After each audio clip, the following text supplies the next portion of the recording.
Let's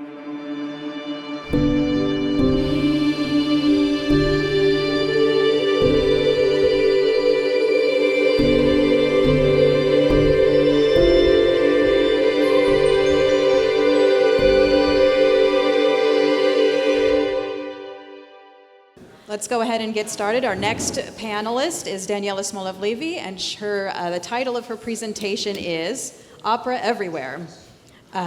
Joseph Winogradov and Overlapping Cultural Spheres in Early 20th Century America. Please join me in welcoming Daniela.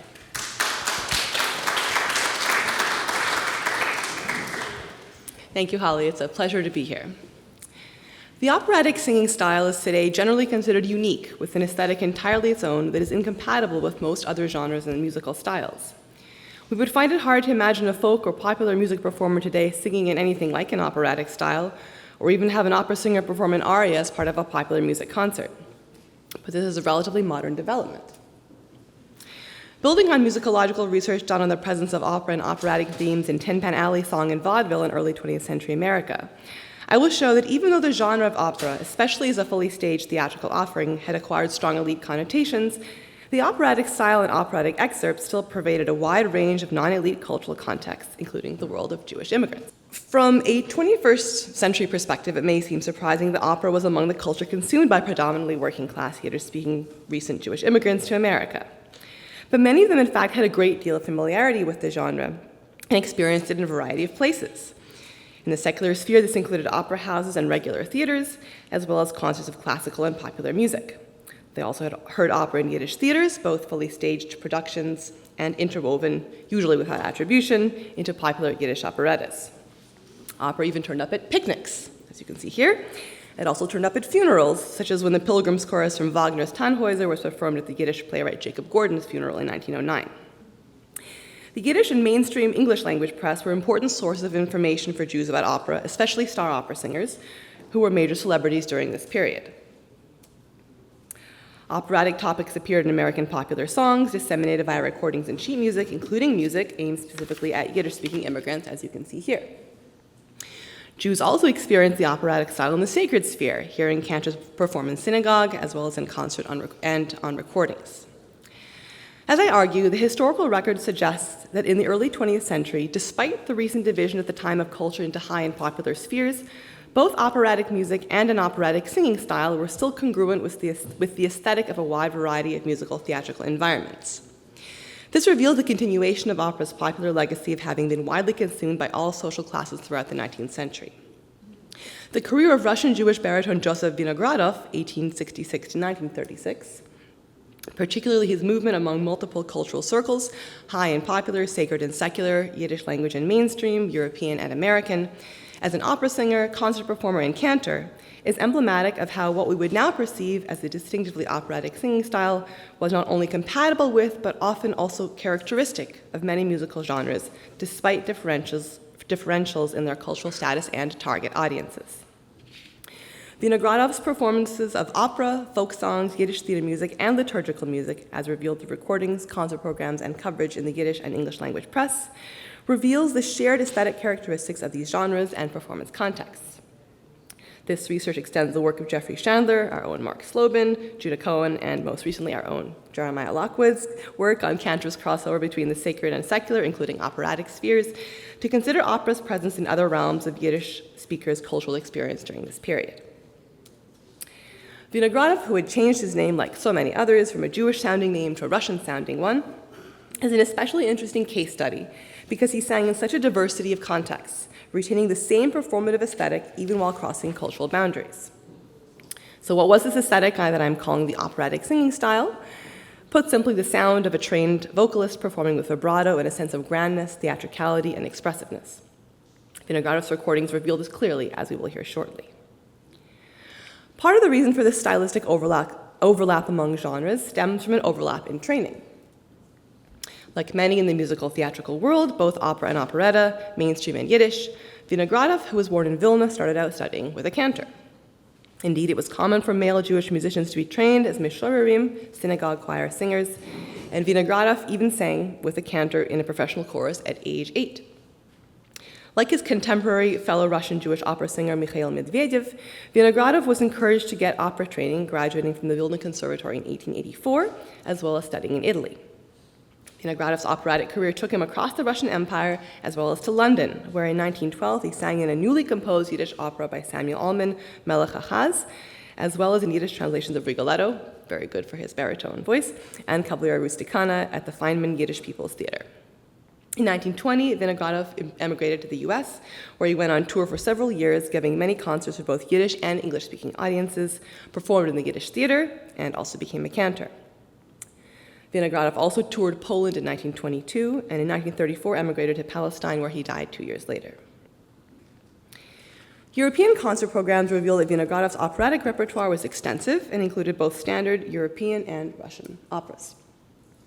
In the US, although he did not perform in many fully staged opera productions except for Rigoletto and Pagliacci in 1923, with a Russian opera troupe that called itself the Russian Opera Company, directed by one L. Fyodorov, he sang a good deal of opera in concerts. Among the handful of arias he usually performed was his signature Yiddish version of Figaro's famous aria from Rossini's The Barber of Seville. Here are two excerpts from a recording of him singing this piece, exemplifying his operatic singing style.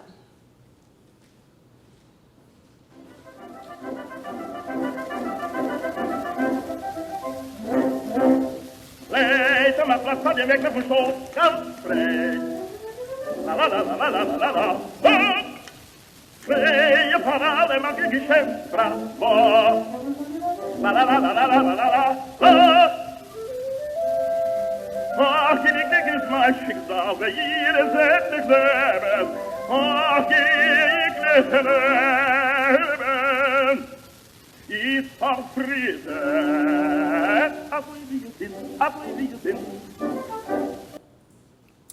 And we have to hear the famous repeated Figaro part. Jeder verlangt mehr, alle verlangen mehr. Wer damit noch mehr lacht, der Junge und auch her. Hey, fahr ich schnell, nimm Synagogue mehr. Schnell mit dem Laufset. Es kommt das Blut mehr und das Stimmen verlangen. Mein Team in der Welt, fahr ich von der Reise zurück. Der Gewiss fahr ich von der Reise zurück. Und vergeben mal Rivero. Figaro, Figaro, Figaro, Figaro, Figaro, Figaro, Figaro.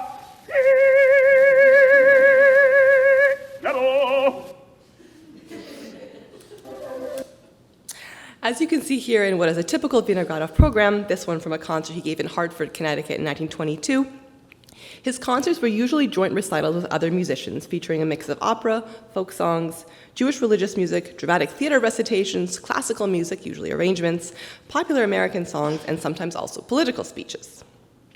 Some of the concerts featuring Vinogradov were organized by left-leaning groups, such as performances celebrating the 25th anniversary of the Vorwärts, and a concert sponsored by the Jewish Teachers Seminary. This group promoted itself as, quote, an institution for higher learnings, aims to prepare efficient teachers for Jewish schools, to advance Jewish culture in America, and to introduce the Jewish working masses to world culture in general.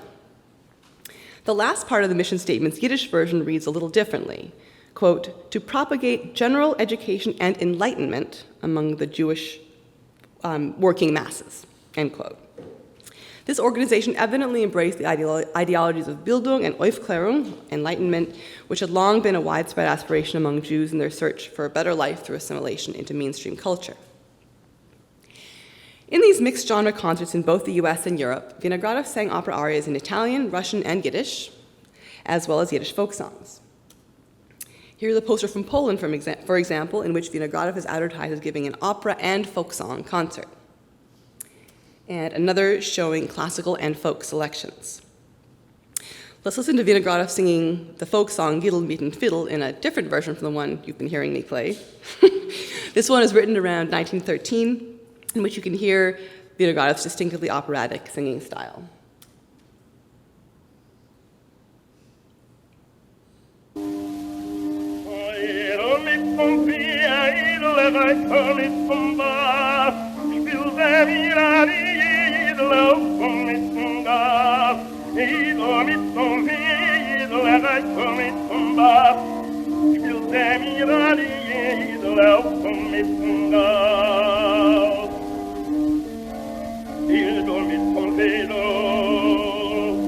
ai comitumba, ai comitumba, ai comitumba, il demirari la comitumba.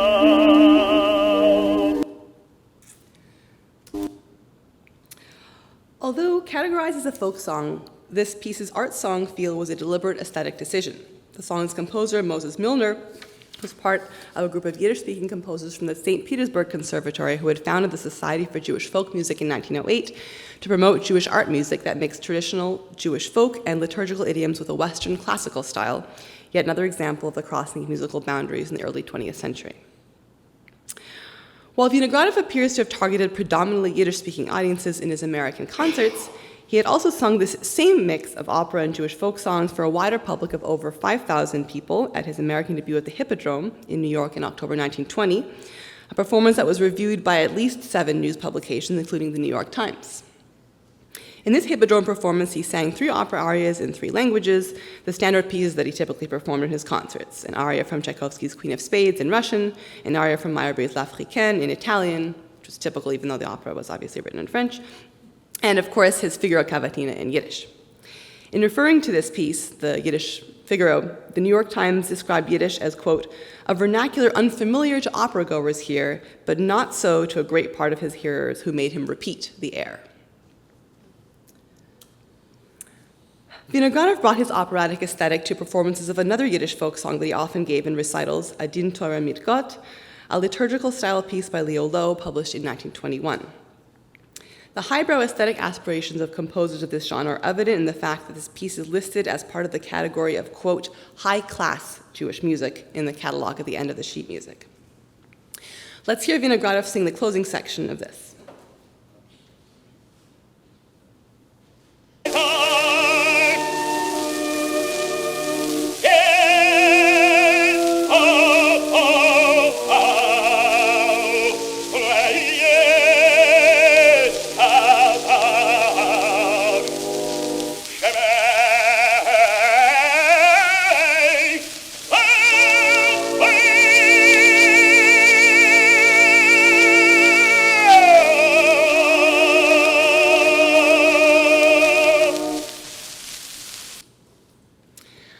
Although there are, of course, many differences, both opera and cantorial singing employ a great deal of projection, theatricality, and expressiveness, and often exhibit great virtuosity in fast runs and melismatic ornamentation.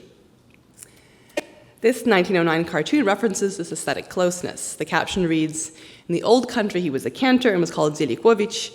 In America he's an Italian tenor and is called Signor Zelconini. These differences stemmed both from differences in stylistic expectations as well as training. A review of Gershon Sirota's February 1912 Carnegie Hall performance in The American Hebrew and Jewish Messenger is an example of how cantorial and opera singing were seen as inhabiting the same aesthetic sphere. In particular, this reviewer criticized Sirota for not living up to operatic standards.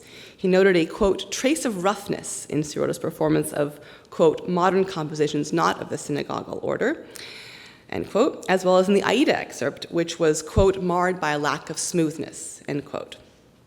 But if Sirota had had operatic training, according to the reviewer, he would have been, quote, a remarkable opera singer, end quote. He also noted that the, quote, roughness seemed to disappear when he sang the liturgical pieces, seemingly suggesting that Sirota's voice was best suited to the religious repertoire. Let's listen and decide for ourselves. Hear Sirota singing Celeste Aida.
criticisms notwithstanding, some of the most famous cantors in the US and Europe, like Sirota, were celebrities with a status similar to opera stars of the day.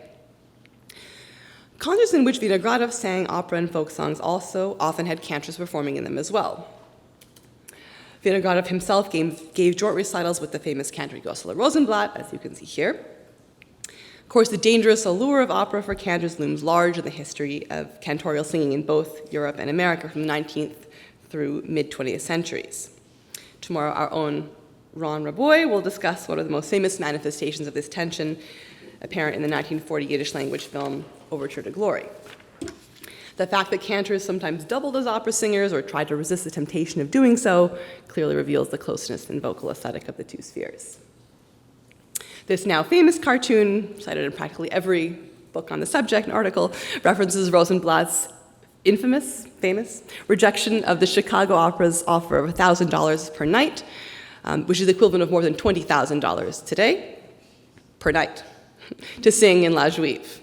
The caption of this cartoon reads, Yosla grabs his prayer book and runs to synagogue, implying that the synagogue is not only a safe space where a cantor could escape the temptation of opera, personified here as a tantalizing Grecian maiden, but also the appropriate space for a cantor to be.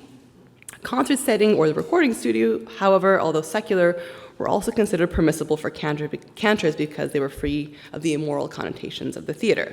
As our own Sam Madison Cooper will discuss later today, the venerable Metropolitan Opera House itself hosted many cantorial concerts, further confirming the close aesthetic connection and perceived appropriateness by both mainstream and minority establishments of having religious music sung in the secular but socially and culturally prestigious space of an opera house. Rosenblatt was part of a long line of cantors who sang in opera and concert on recordings, including Sirota, who, like Rosenblatt, had rejected offers to sing in a fully staged opera production. As probably all of you know, Rosenblatt was a huge star in both Jewish and mainstream circles and performed and recorded a wide variety of genres, including not only liturgical music, but also Yiddish folk songs, popular English songs, and Yiddish theater music.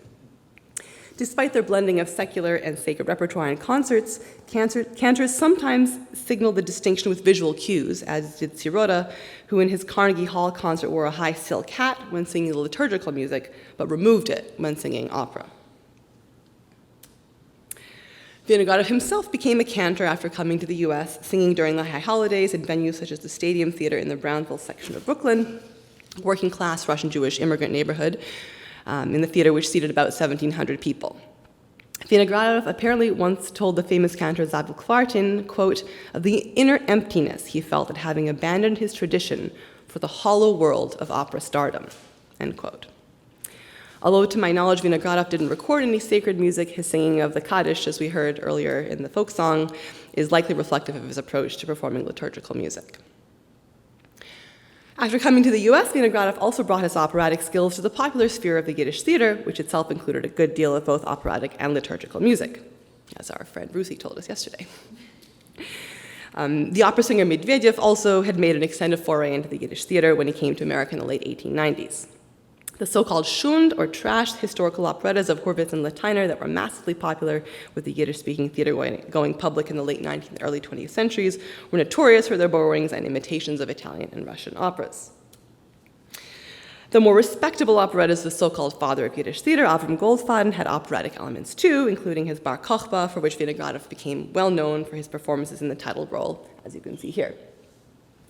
To give you a feel of what this music sounded like, here's a recording from Bar Kochba featuring Yiddish theater stars Kalman Juwelier and Regina Prager.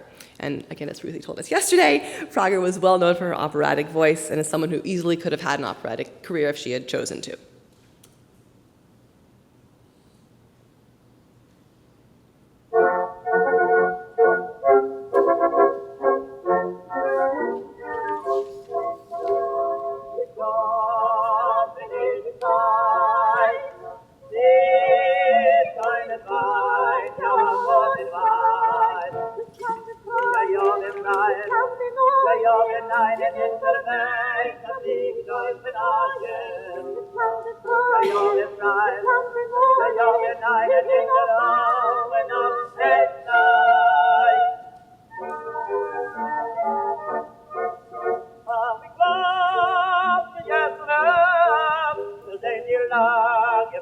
Meine Brüder, und als gerne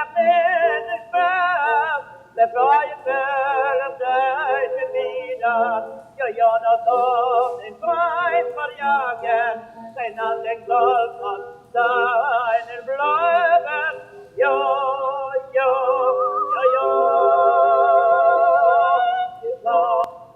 had to cut it somewhere. The overlap between the secular and the sacred in the Jewish musical circles is further evidenced by the fact that many composers, including Hermann Wohl, Abraham Elstein, Sholem Sekund, and Alexander Olshanetsky, wrote for both the Yiddish theater and the synagogue, blending operatic, theatrical, and cantorial musical styles. The music of the Yiddish theater also sometimes included traditional prayers such as the Kol Nidre, as well as music written by famous cantors, which often had exhibited secular influences. I meant to put that one up later, and I'm stealing my own thunder. Anyway. Sometimes portions of this music were incorporated into new pieces, such as the Rain Prayer Geshem from Hurwitz's Ben Hador, an opera that Ruthie and I have been writing a paper about together. And Geshem quotes part of the Ne'ilah of the High Holiday services. Some Yiddish theater actors, both men and women, recorded some of this liturgical music of the Yiddish theater. When performing these pieces, actors sometimes even imitated Yosel Rosenblatt's particular way of singing cantorial music. Moreover, Yiddish theater actors and Jewish opera singers sometimes performed liturgical music in synagogue, especially during the high holidays when theaters themselves were turned into synagogues. As the New York Sun reported in 1896, it sometimes happens, as was the case at the Last Day of Atonement, that a temporarily bearded actor appears as a pleader before heaven for a congregation of sons of Israel between the very walls where he is accustomed to amuse them by comedy and dancing. The Yiddish paper, the Jewish Morning Journal, too, observed in 1909 that during the high holidays, Jewish opera singers suddenly remembered that, quote, their names were not Yanini and Naphtali, not Yanini and Naftalini, but Yankel and Naphtali, and they needed to go to synagogue. And it's especially funny for Russian speakers because Naftalin in Russian means mothballs. So, opera and the operatic style even found their way into popularly oriented concerts, such as these ones that featured jazz-inspired klezmer music. Joseph Chernyavsky and his Yiddish-American jazz band performed arrangements of a wide range of Jewish music in concerts in Chicago and Minneapolis and probably elsewhere. In 1926, it also included a pianist playing classical pieces, an actor giving dramatic recitations from the Yiddish theater, and Vinogradov singing his Yiddish Figaro aria and Jewish folk songs. And for the final two numbers, Vinogradov joined Chernyavsky and the entire jazz band. At least one reviewer perceived this concert, the presence of opera notwithstanding, to be definitively not highbrow. As he wrote in Variety magazine, this was appropriate as a vaudeville performance, but not as a, quote, first-class concert offering, end quote, because Chernyavsky, quote, lacks the necessary membership, class, and distinction, end quote. So to give a sense of what some of this popular music sounded like, adjacent to Figaro in Yiddish, here's a clip from one of the pieces Chernyavsky's band performed in these concerts called Oy Vey Titina, a Yiddish version of a French chanson that had become popular in the US. You might recognize it, as I did, from Charlie Chaplin's 1936 Modern Times.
First, I thought Chaplin had stolen it from here. Turns out they both stole it from someplace else.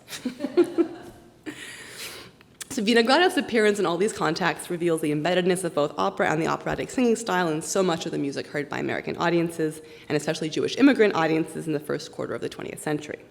Vinogradov is emblematic of the connections between the worlds of opera, classical music, cantorial and religious music, folk music, and the Yiddish operetta, reflecting a common theatrical and expressive musical aesthetic among these diverse cultural spheres. Although by this point opera had ascended in the cultural hierarchy and was generally thought of as elite, or at least having a major elite component, the operatic style clearly was still compatible with a wide range of non-elite contexts. This differentiation between the high and popular spheres thus appears to have had more to do with social concerns than with actual performance style or musical aesthetics. That is, elites and those who wanted to imitate them sought to use culture as a form of class differentiation and therefore was invested in designating certain genres as highbrow.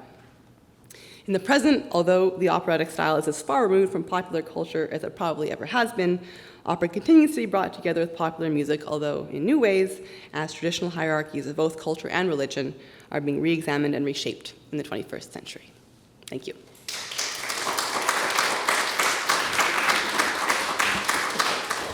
Thanks, Daniela. This is terrific stuff, the way you put it all together and all this information.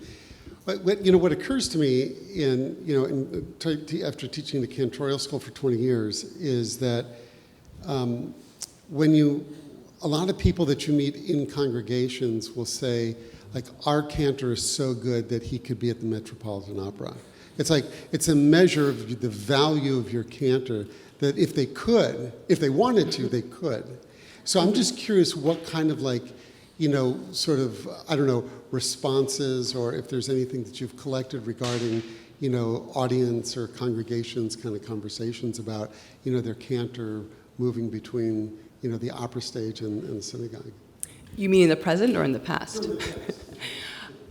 I wish in general we could get more data on audience reactions. There's the occasional diary or memoir, which are of course fraught and loaded with their own baggage, if we can even get them.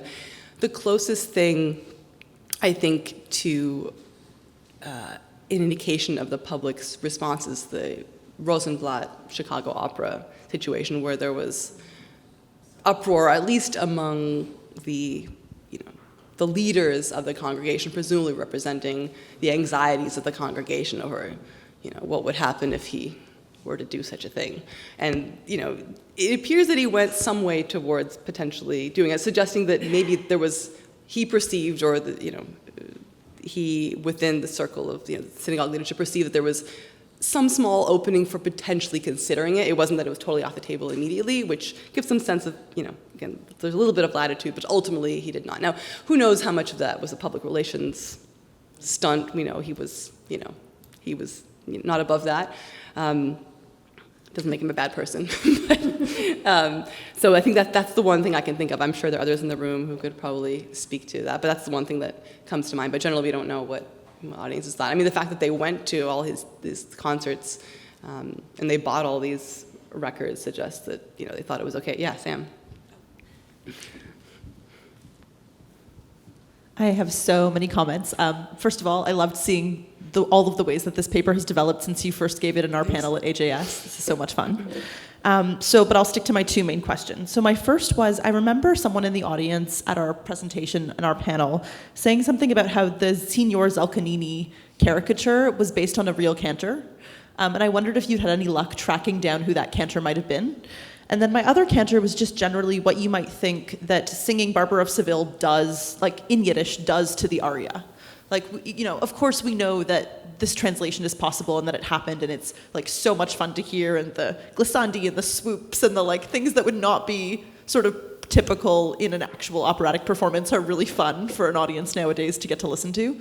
But I just wondered if you might elaborate a little bit on what do you think that this translation process does to the performance of something like this? Thanks so much. Yeah, I really like that question. The first question has a short answer is no. I have not tracked that down. I suspect he could well have been sort of a general stand-in for many such potentials. Yeah, there probably was some Cantor Zilikovic somewhere. Yeah. I'd place my bets on that. As to the second question, I think part of the reason that this is such a good candidate for a Yiddish translation is the humor. Yes. The character, what's that? I found sheet music, too, which I think we chatted about at some point, of the Yiddish Barber of Seville at the National Library of Israel. So, great. Yeah, we should talk.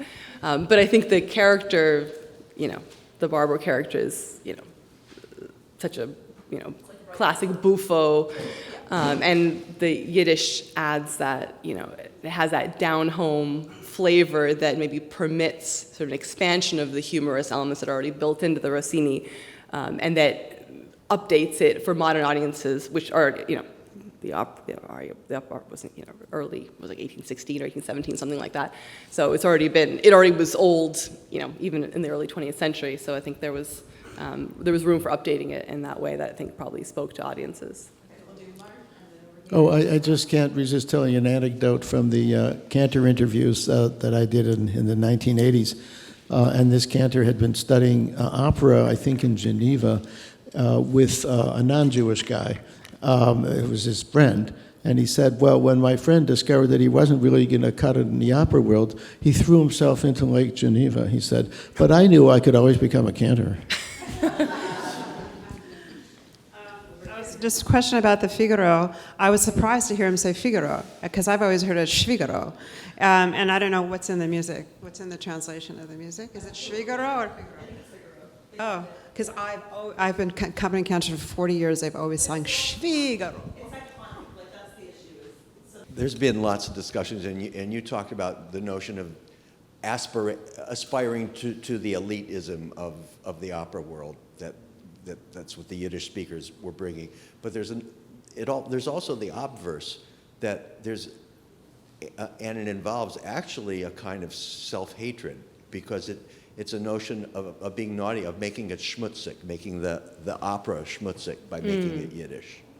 So it's a humiliation of the elites by putting it into Yiddish, and in the Figaro especially, it seems to me that way. I mean, because it's so iconic and it's so silly and. Yeah, that's true. Although you do get the serious side as well. I mean, in the 1920s, you get I'm blanking on his name now, but the cantor who sang, several of them who sang arias from La Juive in Yiddish in quite a serious vein. So it does open up the possibilities on both sides. Mm-hmm.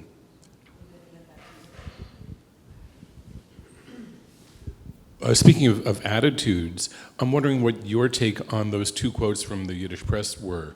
Were they dismissive of these singers' cantorial work? Were they dismissive of their operatic work? Or dismissive of the hypocriticality of them trying to do both? Yeah, I mean, you read enough press reviews, you're going to get opinions on both sides. But I think the fact that there are these discussions going on suggests that people are aware of these cultural boundaries, these different spaces.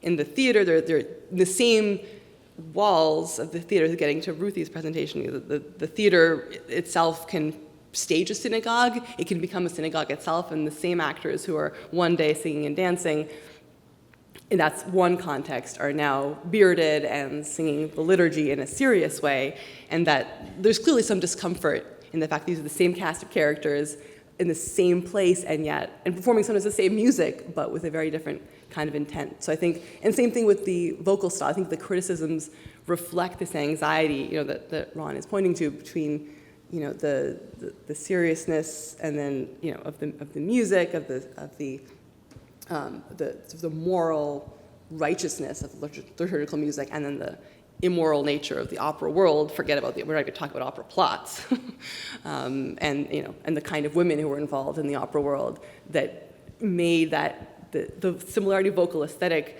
I think, a source of anxiety, and maybe drove some of that kind of criticism that we saw in the reviewer potentially. There might have also been sort of an exclusionary, we're better than they are kind of thing. But is it the aesthetic or the personnel that they're I think there's the personnel and the context, and that comes out, I think, in the criticism of the voice, potentially. I mean, that's one way of thinking about it. I mean, how are people they're sublimating their anxiety and expressing in these different ways? All right, over to Jeremiah. Thank you. That was fantastic. I loved this. His arrangement of Yiddelmitten fiddle was so different than the Kahn version, right? And there were a lot of lovely details in there. It was really beautiful and fun presentation. Just thinking about this, the highbrow, lowbrow rubric, and because of the prevalence of opera as a popular music form, is that what's happening when people switch between the two frames, or is it is there a specifically like a class or association with or an aesthetic hierarchy association with it, or is there something else going on that is the key to discussing the tensions around moving between opera and cantorial singing? And I'm just putting it out. I don't. It's a question I'm grappling with as well. Like what is the source of the stringency other than just the kind of the signifier of the space that you're on? Is there a sonic difference between the voices in someone like Sirota, whose vocal affect is highly operatic in his cantorial singing as well? Or is it mostly about this kind of the narrative of the all-male space of the cantorial performance? Is that what makes it be safe to have the emotive experience of being moved in this way, or having a male perform these highly theatrical presentation of emotion, which kind of is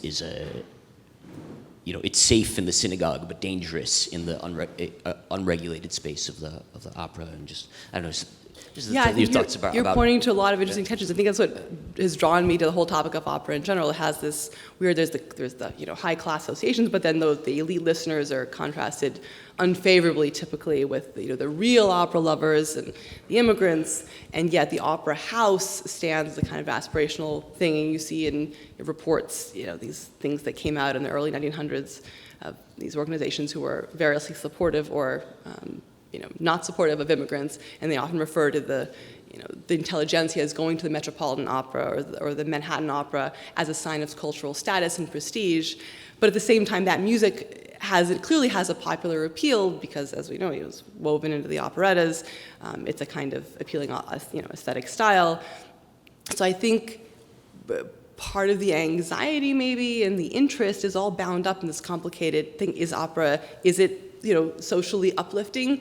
Is it is it something to be avoided because of its moral taint, because of the